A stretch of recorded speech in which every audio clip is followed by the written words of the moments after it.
Décideurs engagés, l'émission TV de l'Hémicycle qui révèle les décideurs et nous permet de comprendre ce qui, chaque jour, leur donne envie de se battre et de réussir. Bienvenue dans On se dit tout, l'émission des décideurs engagés sur l'Hémicycle TV, et j'ai le plaisir de recevoir aujourd'hui Guy Mamoumani. Vous êtes ancien coprésident d'Open, spécialiste de l'intelligence artificielle. On va le voir. Vous avez noté, on est dans un salon très très beau, puisque on a eu justement le plaisir d'être accueilli par Tony Gomez, qui est dans ce magnifique lieu au cœur de Paris, qui s'appelle Chez Laurent, au lieu évidemment des décideurs politiques et des décideurs économiques. Alors qui dit changement de lieu dit changement de décor, et on va garder néanmoins l'ADN de cette émission Décideurs engagés, puisqu'on raconte des parcours inspirants, on vous livre, vous allez le voir, des analyses très pertinentes justement pour mieux comprendre notre époque et les années à venir. Très important. Guy Mamoumani, donc je le disais, vous êtes spécialiste de l'intelligence artificielle, vous avez coprésidé Open, vous avez été président de la Chambre professionnelle du numérique, vice-président du Conseil national du numérique. Vous êtes aussi vous avez eu aussi des activités de business angel. D'où vous vient cette passion pour le numérique? Bonjour. Écoutez, c'est une bonne question. Ça m'est venu parce que j'ai commencé ma carrière comme prof de maths dans un lycée en banlieue. Et c'était l'époque où il y avait, vous savez, des plans informatiques pour tous, que je regrette beaucoup d'ailleurs, et qui m'ont donné le goût de l'informatique. Et puis, de fil en aiguille, j'ai fait toute une carrière dans le numérique, puisque ça doit se passer dans les années 85, donc 40 ans dans les entreprises du numérique. Mais pas seulement, puisque j'ai toujours souhaité compléter le business par des engagements sociétaux, comme ceux que vous avez cités. Ça, c'est quelque chose, ces engagements sociétaux, vous les avez eus très tôt, et quels ont été, citez-moi un exemple de ce que vous avez... Écoutez, par exemple, j'ai été élu président du Syntec numérique, Numéum, où j'ai beaucoup œuvré pour le développement du numérique en France, des entreprises du numérique en France, du crédit impôt recherche, mais aussi, par exemple, pour la présence des femmes et l'égalité salariale hommes-femmes dans ce métier. J'avais créé à l'époque... C'était pas encore gagné, hein. C'était loin d'être gagné. Voilà. Expliquez ça à vous qui connaissez bien le secteur. Je vais terminer parce que c'est justement historique. J'avais créé une commission qui s'appelait Femmes du numérique. J'ai aussi cofondé un mouvement qui s'appelle Jamais sans elles pour augmenter la visibilité des femmes dans le numérique. Et finalement, 15 ans plus tard, on se retrouve dans la même situation. Alors, sur l'égalité salariale, il y a eu beaucoup de progrès, tant mieux, et merci l'indice Pénicaud à l'époque. Mais sur la présence des femmes dans le numérique, on a un problème, j'allais dire presque d'ADN de notre pays, culturel. Il faut dire que dans certains pays, ce n'est pas le cas. Non, donc, je trouve bien que c'est pas une question de genre du tout. Oui, elles ont été précurseuses en plus. Tout à fait. Et maintenant, je pense que il va falloir changer l'image du numérique, il faut remonter à l'école primaire. Bref, c'est des actions à faire sur le long terme, et ça payera peut-être un jour, dans quelques années. Vous êtes culturel aussi dans le milieu familial très tôt, il faut peut-être Exactement. Aujourd'hui, on peut plus parler du numérique sans parler de l'intelligence artificielle. C'est indissociable. Évidemment. Bon, il faut juste rappeler que l'intelligence artificielle n'a pas commencé en octobre 2022 avec ChatGPT, ça fait 70 ans. Bon, quand j'ai fait mes études, je faisais déjà de l'intelligence artificielle.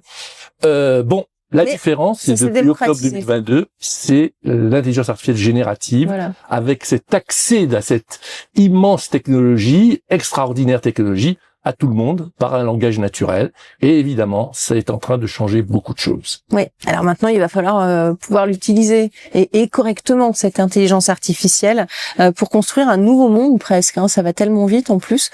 Ça va complètement C'est une révolution d'ailleurs pour vous.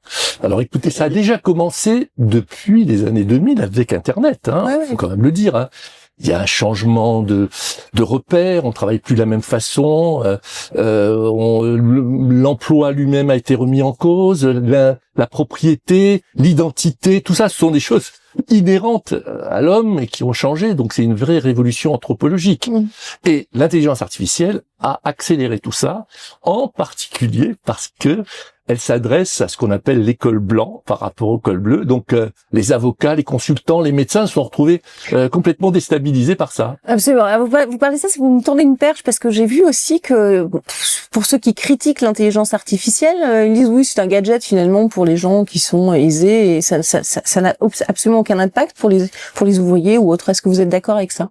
Non, pas du tout, mais ça me fait rire parce que c'est évidemment ce qu'on disait à l'époque d'Internet. Hein, c'est un gadget, le Minitel c'est formidable. Voilà, on a vu ce qu'il en a été. Non, je pense que l'intelligence artificielle va changer profondément les choses. Ouais. Alors, bien sûr, il y aura des suppressions d'emplois, c'est évident. Hein. Faut-il d'ailleurs protéger tous les emplois, même les plus pénibles? C'est pas sûr. Hein.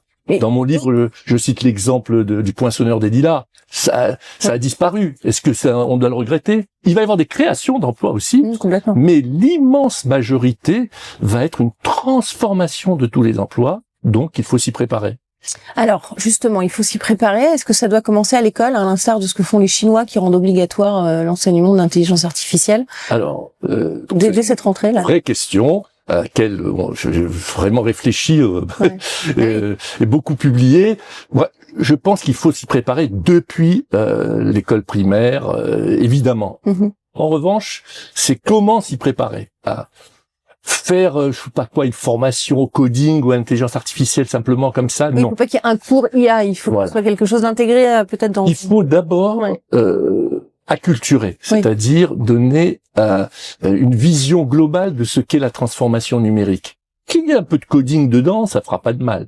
Mais comprendre ce qu'est une donnée, comprendre ce qu'est un algorithme, tout ça, ce sont des choses qui sont nécessaires. Par exemple, si vous faites ça, eh bien, vous comprenez pourquoi Facebook est gratuit. Et donc, vous allez l'utiliser peut-être avec plus de prudence. Oui. Il faut aussi enseigner ce sont les fake news, les hallucinations, par exemple. Absolument. Dans mon cours, pourtant qui s'adresse à des adultes, hein, puisque ce sont des étudiants à Sciences Po, dans des écoles de commerce, je leur montre qu'il ne faut pas prendre l'intelligence artificielle pour argent comptant. Et d'ailleurs, il y a des études qui sortent qui montrent qu'il y a de plus en plus d'erreurs.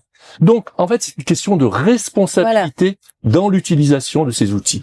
C'est quoi, justement, alors, une utilisation responsable de l'intelligence artificielle? L'esprit critique. Voilà, tout simplement, je ne prends pas pour argent comptant ce qu'on me dit, je vérifie, j'approfondis, je regarde d'autres intelligences artificielles, je fais appel à mon cerveau, à ma formation initiale, j'insiste beaucoup sur les fondamentaux.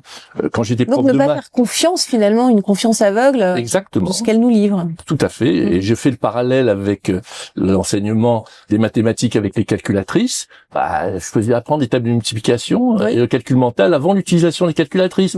Je pense que, par exemple, pour utiliser un GPS, il faut savoir lire une carte. Et pour utiliser l'intelligence artificielle, il faut savoir bien lire, bien écrire et bien comprendre les choses. Les deux doivent fonctionner ensemble. Exactement. L'un va pas sans... Le GPS ne fonctionne plus. Et puis, on est perdu. Vous faites une erreur de manip. Le GPS pour aller de Paris à Marseille vous fait passer par Lille. Vous devez être capable de dire, non, ça marche pas. Plus de la moitié des entreprises françaises n'ont toujours pas intégré cette stratégie IA dans leur entreprise. Est-ce que vous pensez qu'il faut accélérer la cadence et comment faire pour qu'elle s'y attelle finalement? Bon, c'est une excellente question, parce que elle est souvent posée, cette question-là. Bon, mais d'abord, vous avez raison de dire que beaucoup d'entreprises françaises n'ont pas encore compris peut-être compris les enjeux. Voilà.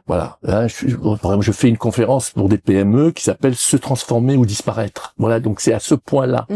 Et souvent, dans les PME, on est préoccupé par son quotidien, sa facturation, ses règlements, son stock, et on néglige complètement la transformation numérique. C'est pas le cas dans les grands comptes qui ont pris conscience depuis longtemps, et c'est un enjeu absolument primordial.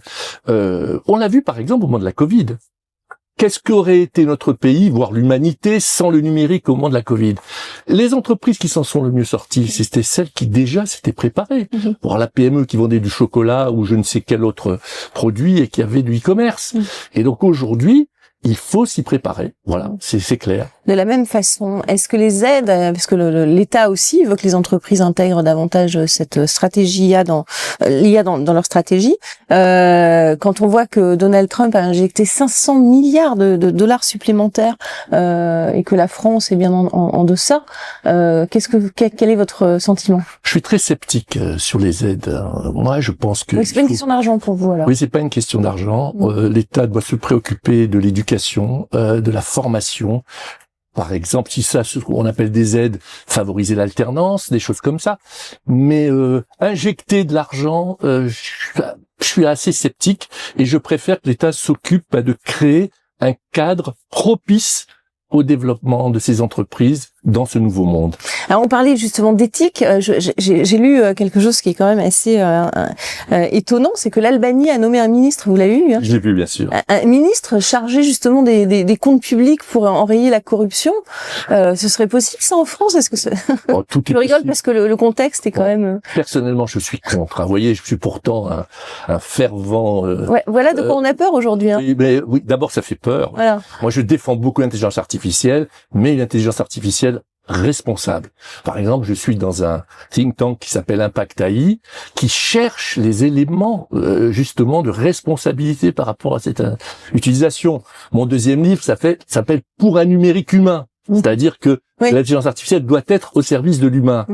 Faire ça, non. En revanche, vous avez un très bon exemple, je crois, qui est à suivre. C'est le projet Albert que nous avons développé dans notre pays. C'est-à-dire que nous avons mis une intelligence artificielle aux côtés des fonctionnaires pour les rendre plus efficaces, plus productifs, pour répondre augmenter, exactement. D'ailleurs, Madame Borde a même parlé d'une intelligence artificielle pour aider les enseignants, pas pour les remplacer. D'ailleurs, ils s'en servent déjà, hein, ils le disent, et les élèves aussi. Absolument. Question du World Impact Summit, à présent, le sommet des décideurs qui souhaitent bâtir un avenir durable, juste après le jingle.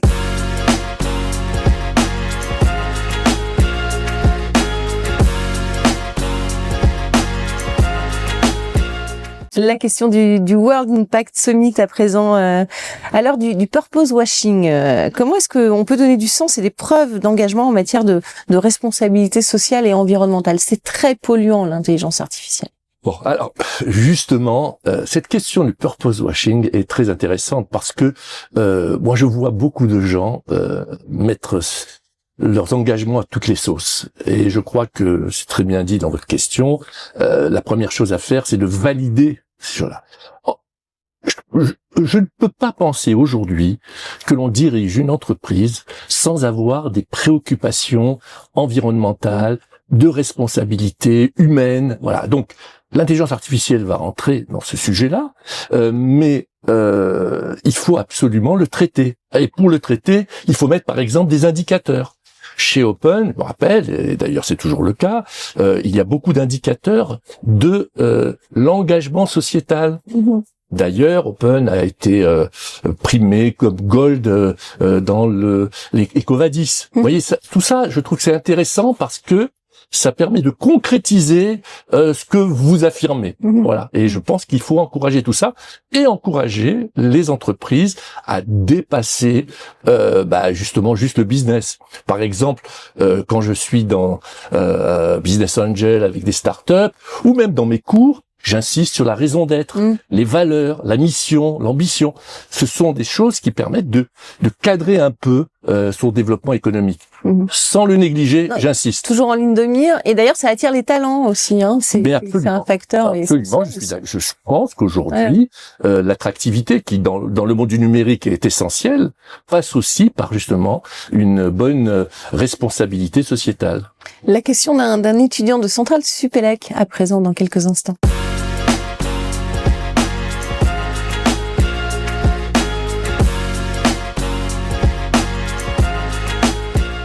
La question de Centrale Supélec, on revient inévitablement à l'intelligence artificielle, puisque c'est celle-ci. Comment préparez-vous les transformations liées à l'intelligence artificielle? Je vais vous dire en 3 mots. Acculturation, éducation, formation. L'acculturation s'adresse par exemple aux chefs d'entreprise pour qu'ils comprennent les enjeux de transformation. Si ils ne les comprennent pas, ils vont pas chercher à s'en préoccuper. L'éducation, on l'a abordé, eh bien, c'est depuis le plus jeune âge de former l'ensemble des citoyens à l'intelligence artificielle, au numérique en général. On peut intégrer l'intelligence artificielle. Et la formation, c'est l'école à vie. On ne peut plus, apprendre à apprendre. Toujours à... Et ça ne changera plus maintenant. On peut pas dire, tiens, j'ai fait Polytechnique, ça y est, j'ai réglé mon problème. Non, ça ne suffit pas. Et il faut absolument prolonger ça tout au long de sa vie.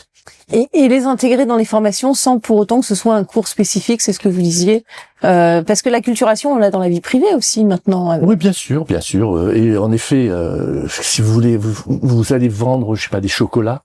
Il faut que vous compreniez ce que c'est que l'intelligence artificielle quand même. Pourquoi? Ça peut vous aider à créer. Tout simplement, par exemple, l'innovation peut passer sur la forme du chocolat, la composition par l'intelligence artificielle générative. Voilà, donc j'ai pris volontairement un exemple extrême. Et voilà, mais alors pour tout le reste, les médecins, les avocats. Ça c'est déjà le cas. Par exemple, j'ai une entreprise dans laquelle j'ai investi qui utilise l'intelligence artificielle pour la détection des fuites d'eau dans les canalisations.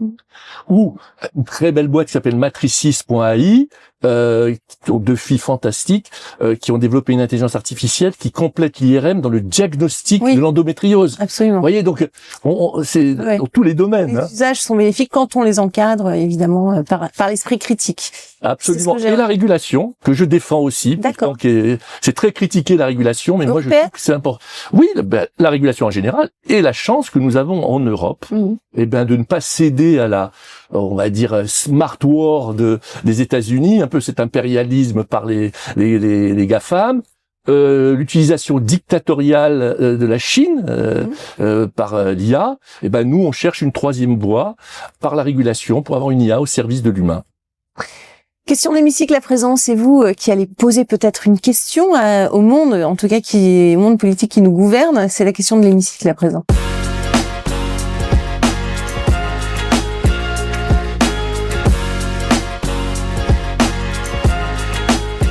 La question de l'hémicycle, Guy Mamoumani, qu'est-ce que vous avez envie de leur dire à ces femmes et ces hommes qui nous gouvernent? Comme si vous étiez à l'Assemblée nationale, vous avez la parole face caméra. Nous entrons dans une nouvelle ère. Tous les codes sont en train de changer. Les formes d'emploi sont en train d'être totalement rebattues. Nous avons aujourd'hui de nouveaux emplois qui apparaissent. Nous avons des emplois qui disparaissent. Nous avons surtout une transformation de tous les emplois. Comment fait-on pour se préparer à ce nouveau monde et ces nouvelles formes d'emploi? Alors, on s'écharpe à l'Assemblée comme dans la rue pour la retraite à 64, 62 ans, alors que ce concept risque d'être déjà dépassé.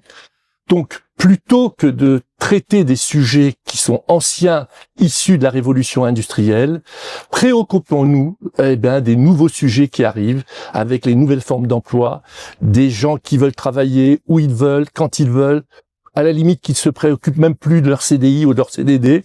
Et donc, comment leur donner une certaine protection, une sécurité sociale, une retraite, plutôt que de dire nous bloquons les choses, nous résistons. Vous savez, cette transformation, c'est comme un tsunami. Vous pouvez faire des murs et des sacs de sable, vous serez balayés. En revanche, si vous apprenez à surfer, c'est une magnifique source d'opportunités pour notre pays. Belle image, au moins ça reste. Merci beaucoup. Merci d'avoir participé à On se dit. Merci à vous pour votre fidélité et on se retrouve très vite pour un prochain numéro. Décideurs engagés, l'émission TV de l'hémicycle qui révèle les décideurs et nous permet de comprendre ce qui chaque jour leur donne envie de se battre et de réussir.